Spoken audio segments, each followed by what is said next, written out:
¿Qué tal? Soy Manuela Torneri del grupo 12B9 del curso de Electricidad y Magnetismo. ¿Qué tal? Soy Jorge Luis de los Ríos del grupo 12B6 del curso Electricidad y Magnetismo. ¿Qué tal? Soy Ulises Hernández Ramos del grupo 12B9 del curso de Electricidad y Magnetismo. En electromagnetismo y electrónica, la capacidad eléctrica, que es también conocida como capacitancia, es la propiedad que tienen los cuerpos para mantener una carga eléctrica. La capacidad es también una medida de la cantidad de energía eléctrica almacenada por una diferencia de potencial eléctrico dada. El dispositivo más común que almacena energía de esta forma es el condensador. La relación entre la diferencia de potencial o tensión existente entre las placas del condensador y la carga eléctrica almacenada en este se escribe mediante la siguiente expresión matemática. Es esta, donde C es la capacidad medida en faradios, en honor al físico experimental Michael Faraday. Esta unidad es relativamente grande y suelen utilizarse submúltiplos como el microfaradio o aún más pequeño, el picofaradio. La Q es la carga almacenada medida en coulombs. Y finalmente, la V es la diferencia de potencial o tensión medida en voltios. Cabe destacar que la capacidad es siempre una carga positiva, ya que depende de la geometría del condensador considerado. Puede ser de placas paralelas, cilíndrico o esférico. Otro factor del que depende es el dieléctrico, que se introduzca entre las dos superficies del condensador. Cuanto mayor sea la constante dieléctrica del material del no conductor introducido, mayor es la capacidad. En la práctica, la dinámica eléctrica del condensador se expresa gracias a la siguiente expresión, ecuación diferencial, que se obtiene derivando respecto al tiempo la ecuación anterior. Es esta de aquí, donde I representa la corriente eléctrica medida en amperes.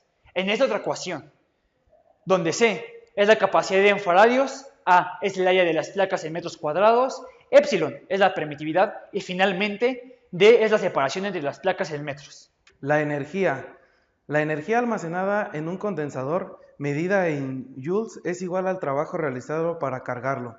Consideremos un condensador con una capacidad C, con una carga Q positiva en una placa y Q negativa en la otra.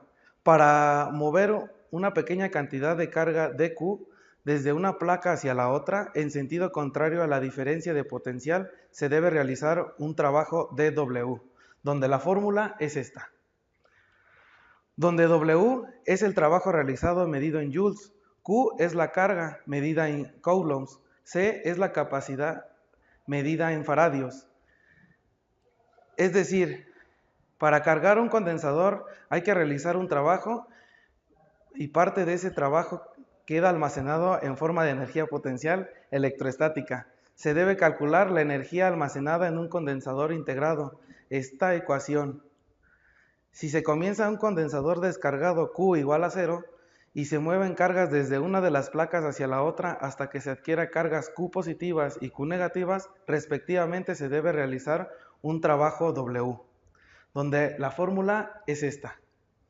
Cambiando esta expresión con la ecuación de arriba para la capacidad, obtenemos una nueva fórmula, que es esta, donde W es la energía medida en joules, C es la capacidad medida en faradios, V es la diferencia de potencial medida en voltios y Q es la carga almacenada medida en coulombs.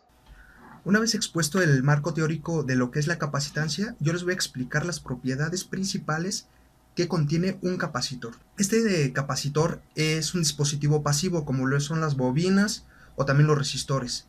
Su propiedad más importante es el almacén y descarga de energía de forma inmediata.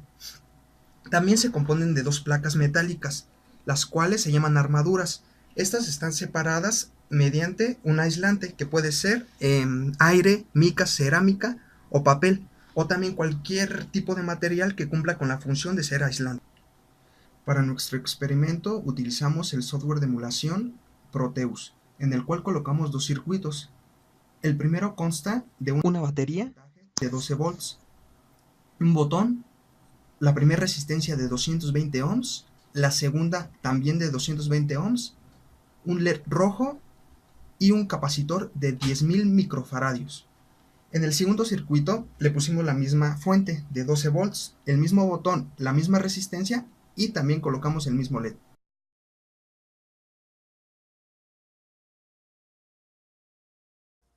Y podemos observar que cuando oprimo el botón se está cargando el capacitor y a su vez se está encendiendo el LED.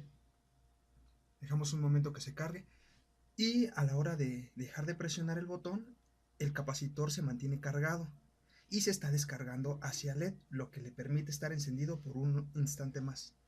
A diferencia del otro circuito, que solamente está el LED, la resistencia y la fuente.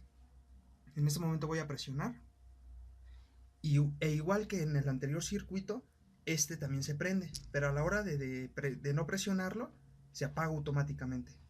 Esa es la diferencia entre un circuito que tiene un capacitor y otro que no lo tiene. Y bueno, este sería todo el proyecto.